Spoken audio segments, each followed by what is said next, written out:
après avoir envoyé le titre de mon exposé, j'ai dû le changer après. Notez tout simplement que je vais vous parler de l'Afrique face au défi de la capitalisation de l'humain dans un monde globalisé. Mesdames, Mesdemoiselles, Messieurs, en vos grands grades et qualités,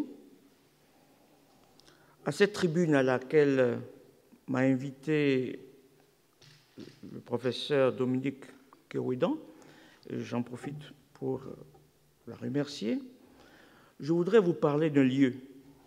Et ce lieu, c'est l'Afrique subsaharienne. Et c'est de ce lieu que je voudrais comprendre la mondialisation et les défis qu'elle impose aux politiques de santé des sociétés et des États fragiles comme ceux de cette partie du monde, c'est-à-dire l'Afrique subsaharienne. Nous mettrons particulièrement l'accent sur les perversions liées aux manières dont la mondialisation enveloppe. Ce n'est pas une expression utilisée, c'est une expression utilisée à dessein, donc enveloppe cette partie du continent et les risques sanitaires consubstantiels aux modalités de son intégration. Et partant de cela, nous montrerons comment et combien le champ de la santé est un excellent analyseur, justement, de la guerre des intérêts commerciaux qu'organise justement cette mondialisation. Nous montrerons comment la mondialisation complexifie les problèmes de santé publique dans des États qui déjà éprouvent beaucoup de difficultés à protéger leur population. Mais en même temps, comment cette mondialisation révèle l'urgence pour les sociétés dominées d'internaliser ce que j'appelle la philosophie politique de capitalisation de l'humain comme étant la première ressource que l'on investit dans la bataille pour espérer exister dans un monde de compétitivité mal encadré, mais un monde dans lequel les plus forts savent tirer profit de l'ignorance et de l'impuissance des plus faibles. Et c'est cela, justement, qui justifie l'idée de capitalisation de l'humain qui va revenir constamment dans mon exposé. Alors, nous venons d'écouter cette interpellation philosophique du professeur Mouélé, mais moi, je ne peux pas m'empêcher d'aborder la mondialisation en sociologue. En sociologue, pourquoi? Parce que la sociologie a ceci de spécifique, qu'elle regarde la réalité en marche. Alors, pour moi, la mondialisation n'est pas seulement une mise en parenthèse des frontières afin que s'intensifie le flux des marchandises, des idées, de l'information de toute nature. Elle est avant tout et surtout une compétition des mondes dans la création et pour le contrôle des savoirs, des savoir-faire et donc des pouvoirs qui déterminent l'étendue du droit à la parole dont dispose chaque nation dans une arène internationale en pleine recomposition. Je dis bien le droit à la parole. De fait, la mondialisation remet en cause l'ancien prisme bipolaire, nord riche et sud pauvre, sous lequel les affaires du monde ont été pensées jusqu'à une date récente. Désormais, les pôles qui comptent se diversifient, puisque se diversifient également les lieux de création des savoirs et des savoir-faire. Mais en même temps que se multipolarisent les lieux de pouvoir économique, la pauvreté se planétarise et se dépolarise également. Il y a des poches de pauvreté chez les riches maintenant, comme il y a également des poches de richesse chez les pauvres. Puisque, avec la mondialisation, l'on assiste à une véritable redistribution des cartes. Car, malgré les critiques qui lui sont faites, elle ouvre le champ du possible et laisse des fenêtres d'opportunité pour ceux, j'entends les États, les groupes particuliers ou encore des individus qui savent se donner les moyens de les capter. La mondialisation offre donc des opportunités, mais elle impose aussi la gestion de nouvelles contraintes à tous, et particulièrement aux pays pauvres. nous ne partageons pas complètement l'enthousiasme du dernier rapport du PNUD sur le développement, un rapport qui met l'accent sur les défis et les opportunités sans précédent pour le progrès humain qu'est en train de faire naître la mutation de l'économie mondiale. Une économie mondiale qui, comme le souligne ce rapport, à laquelle participe un certain Sud qui y prend aussi son essor. Mais ce rapport a passé sous silence la violence. Là, on l'a entendu dans l'exposé de M. Basselequin. Donc, toute la violence à peine voilée de la compétition sans éthique qu'organise sous nos yeux la mondialisation en situation de dérégulation des mécanismes institutionnels internationaux dédiés à l'arbitrage justement des rapports de force. L'envers de la médaille est que, dans la foulée de la libéralisation des économies et des marchés, non seulement les nations et les civilisations perdent le contrôle de leur destinée, elles s'exposent également et davantage à des risques et à des incertitudes inédits, justement en situation de dérégulation. Et c'est là, et c'est justement dans la gestion de ces risques et incertitudes que se loge l'une des faces cachées de la compétition exacerbée qu'ordonne la mondialisation. Et la grande rhétorique sur la solidarité ne peut cacher cela. En fait, il s'agit des capacités inégales, totalement inégales, des nations et des civilisations à faire face à ce que Ulrich Beck appelle la société du risque. Pour chaque nation, la guerre de positionnement qu'impose l'arène de la mondialisation suppose la disponibilité de ressources humaines de qualité. De qualité parce que capable de capter les opportunités dans un monde qui change, parce que capable de produire les savoirs et les savoir-faire adaptés aux enjeux d'un monde mutant, capable de créer les objets matériels et immatériels, les biens et les services qui répondent aux nouveaux besoins émergents et qui, par la même occasion, fondent richesse et puissance, et par ricochet, la possibilité de compter dans l'histoire et dans les arènes de décision. Suivez mon regard. Des ressources humaines de qualité aussi parce que capables de faire des choix sociétaux optimaux qui ne sont jamais à incertitude zéro, de formuler des politiques publiques qui aient du sens, d'anticiper les risques et d'assurer la veille nécessaire, d'autant que l'efficience de la résilience de chacune des nations et des civilisations dépend de la réflexivité, mais aussi de la proactivité qu'impose un environnement international toujours instable et à risque croissant. Dans un tel environnement international en pleine mutation et dans cette guerre de positionnement qui le structure, la disponibilité du capital humain devient donc un facteur différentiel, je dirais un facteur discriminant. La force ou la faiblesse des nations ou des civilisations est aussi mesurable à l'aune du stock de capital humain qu'elles investissent dans la bataille globale. La pensée économique a bien capté cette mutation discrète. Alors, par rapport à la théorie des avantages comparatifs, la force désormais structurante de la théorie des avantages concurrentiels, qui justement insiste sur l'importance des stocks de ressources et de compétences, et le regain d'intérêt en théorie du développement pour les politiques publiques fondées sur la capacité d'Amartya Sen ou de Martha Nussbaum, démontre l'intérêt et les enjeux vitaux pour une société donnée de savoir transformer ces femmes et ces hommes en capital humain. En essayant de dégager les dernières tendances du développement, l'édition du 20e anniversaire du rapport du développement humain a fortement mis l'accent sur le bénéfice du développement humain et ses incidences sur le progrès différentiel des sociétés. Regardant le passé et envisageant justement l'avenir, ce rapport fait observer, premièrement, le progrès enregistré dans le monde, particulièrement dans le domaine de la santé. Deuxièmement, la variabilité de ces progrès entre les pays et dans le temps, mais aussi et surtout, et c'est le troisième point, et c'est ce qui me paraît le plus important, le gouffre énorme qui sépare les pays développés et les pays en voie de développement. Mais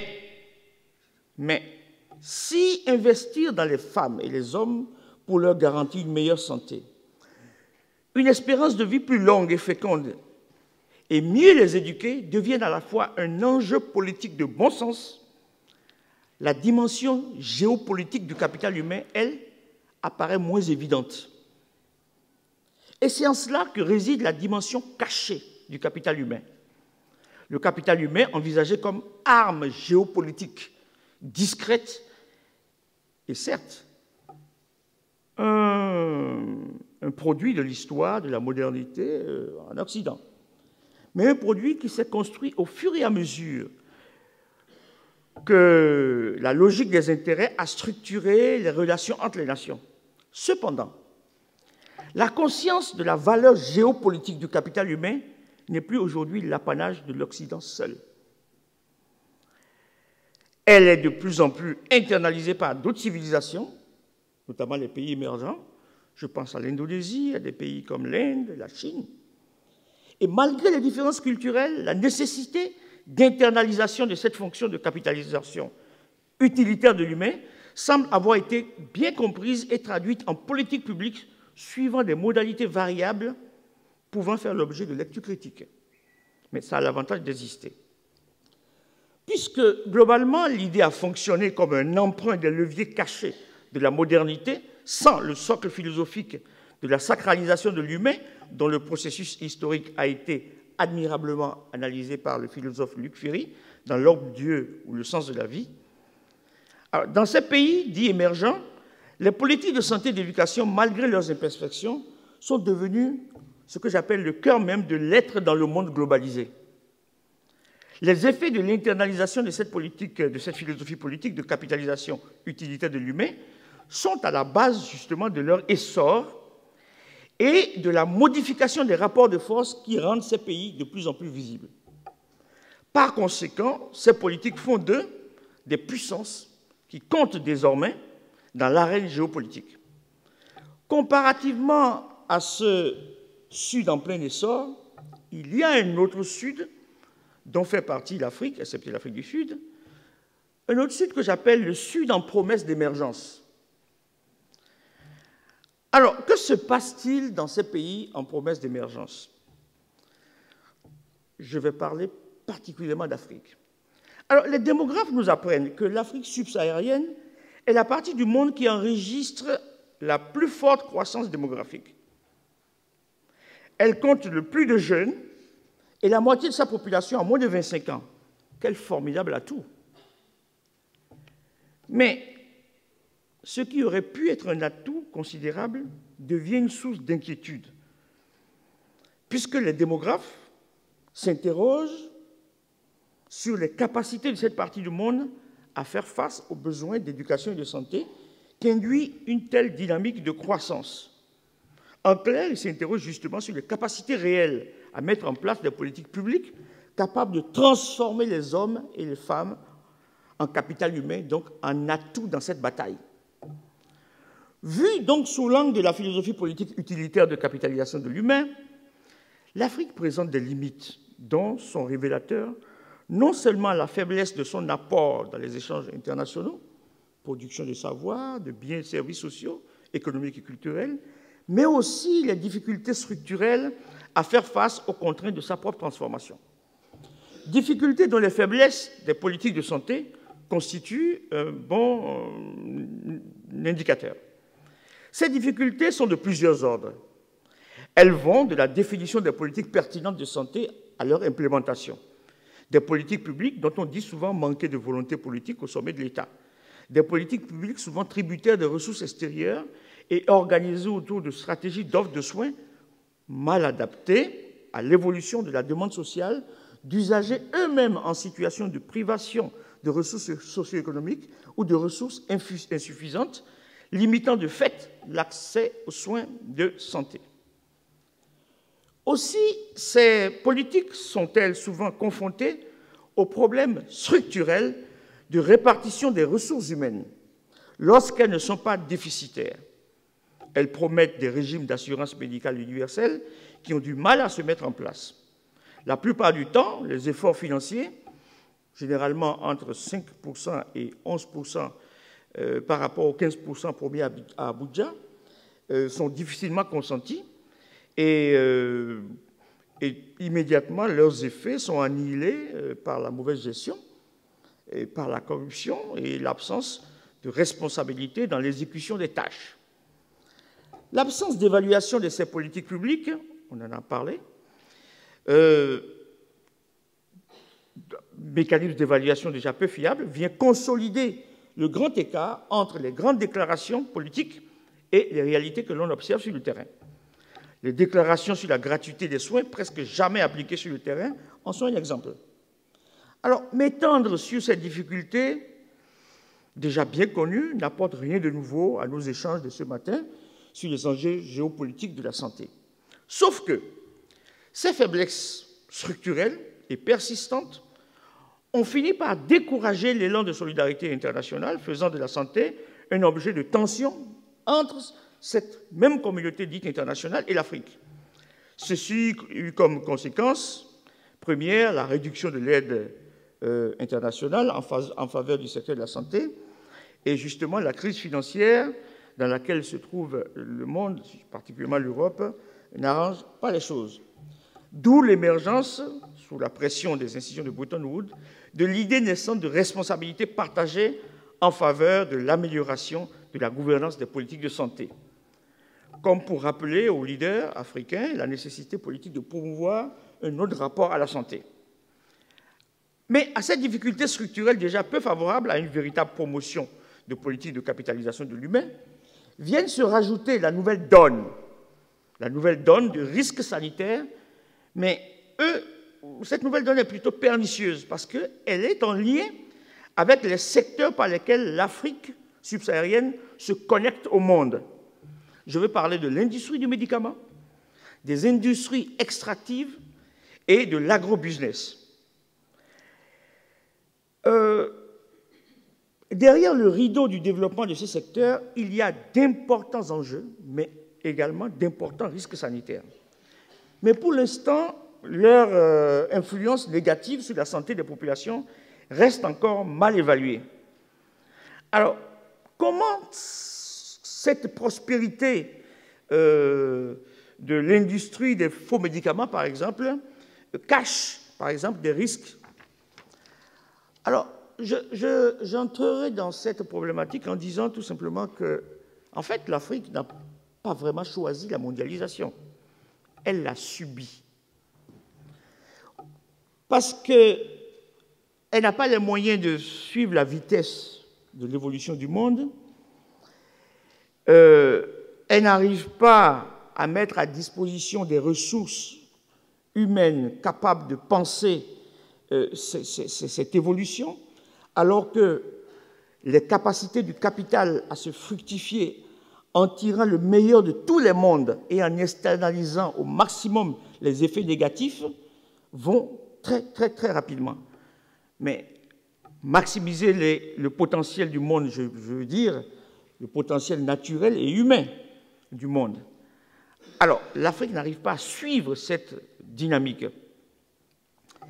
Aux difficultés à autogérer sa propre transformation, donc viennent se rajouter les difficultés de gestion des risques et incertitudes liées à son environnement, à son enveloppement, dans une dynamique de mondialisation dont les États n'ont pas les moyens de gestion du débordement.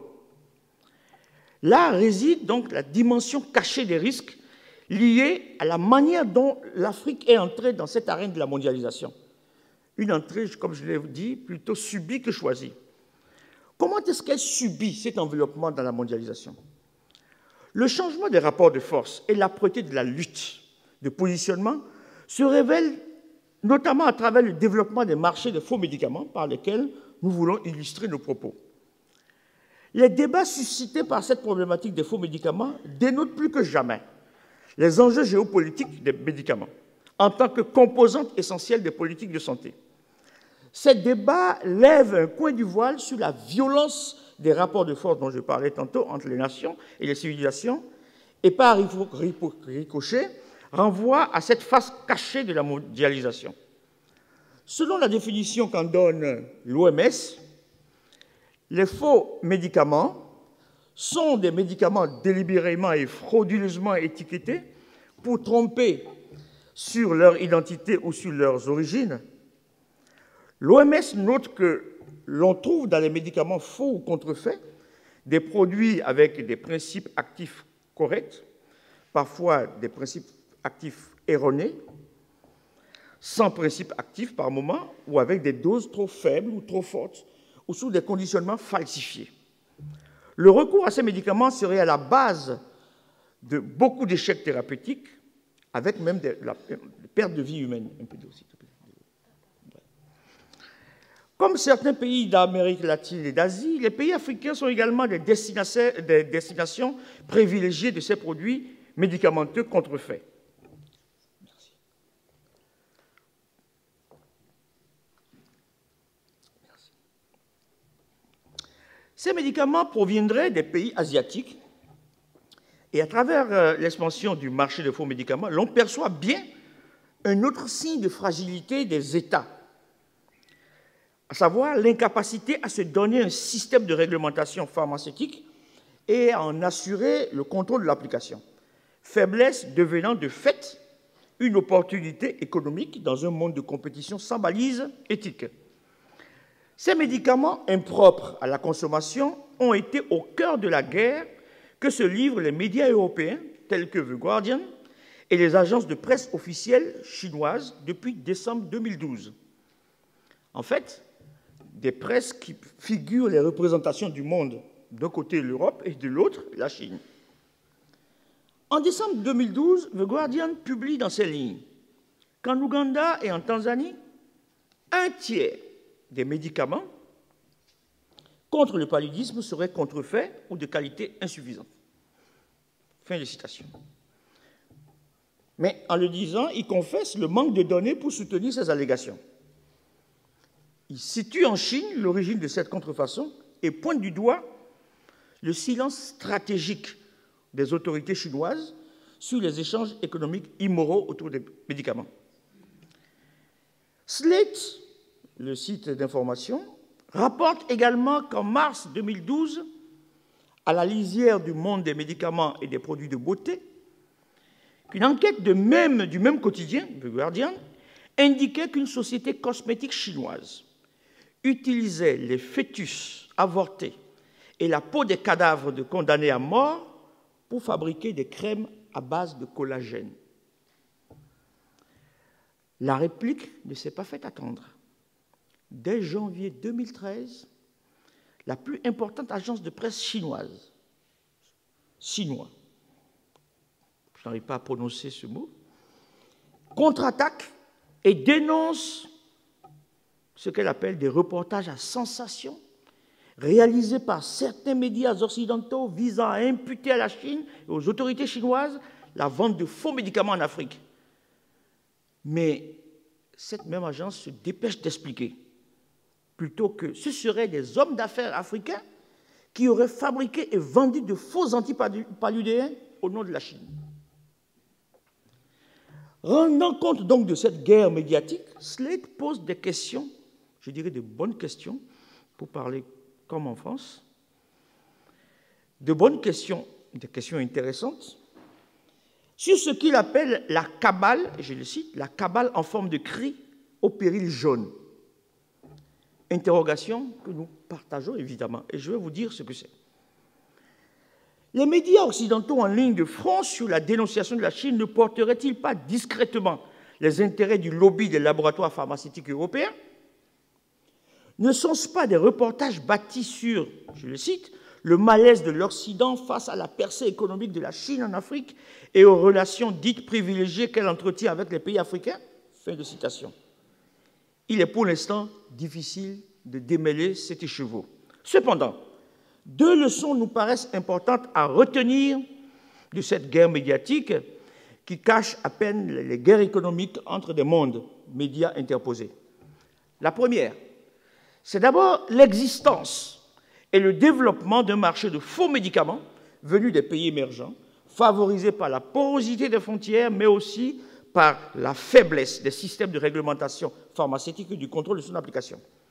Évidemment, par le jeu de la corruption des administrations, les fraudeurs profitent des complicités internes. Alors, question, est-ce qu'un impérialisme peut être plus généreux qu'un autre? Je vous laisse réfléchir. La deuxième leçon, c'est que l'on constate que l'Afrique ne sait pas comment profiter d'un monde qui change, mais le monde qui change sait visiblement profiter d'elle et de ses faiblesses.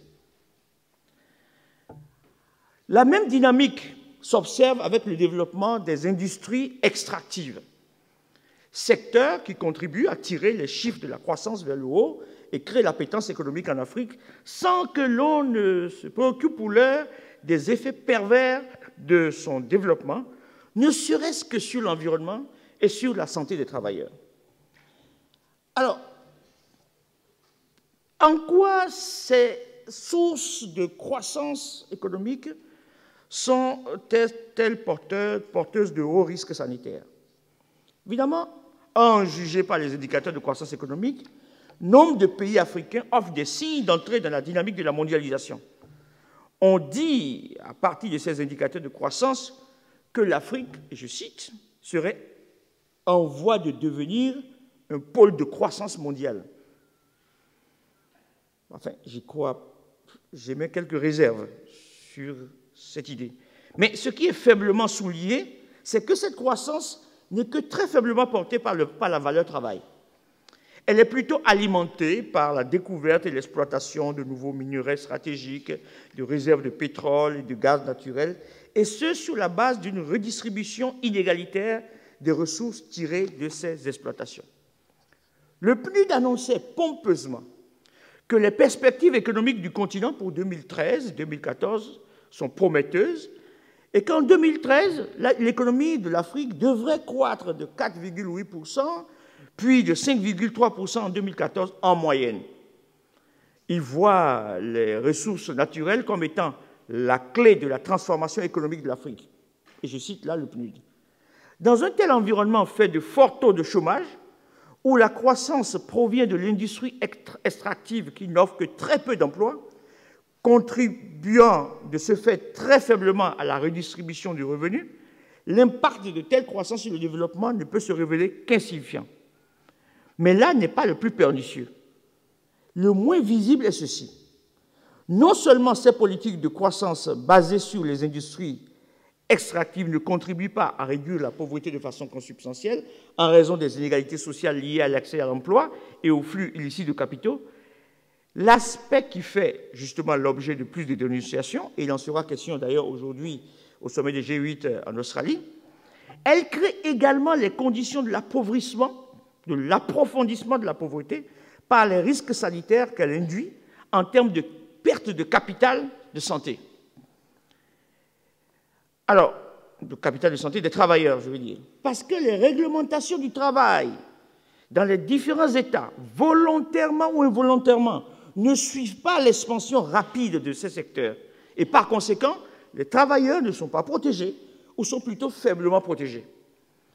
De façon générale, la santé et la sécurité des travailleurs importent géopolitiquement moins que la mobilisation et la transparence dans la gestion des ressources, mais des ressources générées au prix de la santé des travailleurs.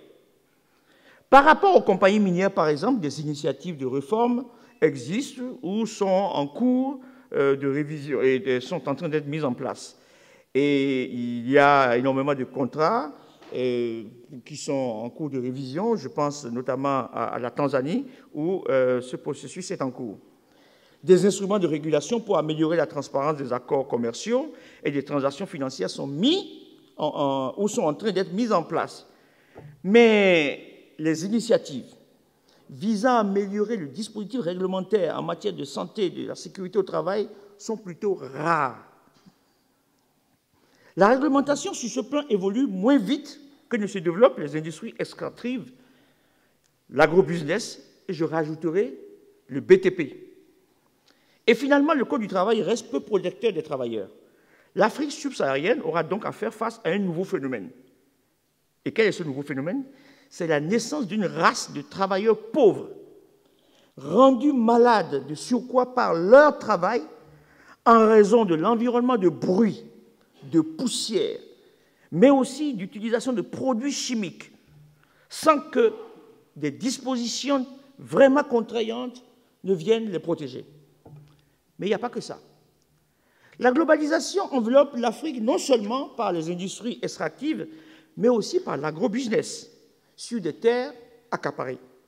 Mais des terres sur lesquelles l'utilisation des pesticides présente un fort potentiel de risque, aussi bien pour l'environnement que pour les travailleurs. Finalement, la faiblesse des lois qui protègent les travailleurs encourage les entreprises de pays dits développés qui avaient une culture de la réglementation à un laxisme. La faiblesse ou le caractère peu contraignant de la réglementation les conduit à minimiser le coût de la prévention des risques professionnels dans les pays dans lesquels elles s'implantent. L'une des stratégies des États pour attirer les investissements directs étrangers consiste justement à faire en sorte que la liste des maladies professionnelles ne se rallonge pas. Ne se rallonge pas.